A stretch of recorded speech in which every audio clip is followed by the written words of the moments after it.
Sa kasagsagan ng pananalasa ng Bagyong Krising, hindi nagpatinag ang mga tauhan ng Abra Police Provincial Office sa kanilang tungkuling maghatid ng serbisyo at kaligtasan sa publiko. Mula sa evacuation assistance hanggang sa road clearing at monitoring, buong tapang at malasakit nilang ginampanan ang kanilang tungkulin. Nagsagawa ang mga kapulisan ng Abra ng mobile patrol, water level monitoring at house-to-house visit sa mga lugar na lantad sa pagbaha at upang mabantayan ang level ng tubig at makapagbigay agad ng abiso sa publiko sakaling kailanganin ng evacuation. Pinayuhan nila ang mga residente na mag-evacuate ng maaga bilang pag-iingat. Sa evacuation operations, inalalayan naman ng Abra PNP katuwang ang iba pang ahensya.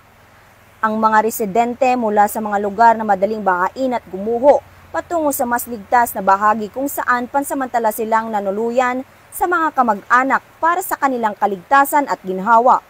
At bilang tugon sa epekto ng bagyo, nakibahagi rin ng Abra PNP sa road clearing operations katuwang ang iba pang ahensya at mga voluntaryo na kung saan matagumpay nilang naalis ang mga harang sa kalsada dulot ng landslide at malalakas na hangin na nagbigay daan sa ligtas na daanan ng mga responder at mamamayan.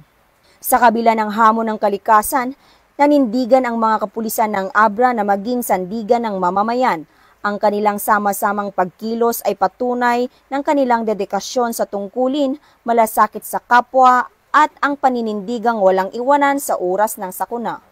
Mula dito sa Bangged, Abra, ako po ang inyong Police News Network Correspondent, Patrolwoman Maria Ella Garcia, alagad ng batas, tagataguyod ng Balitang Pulis.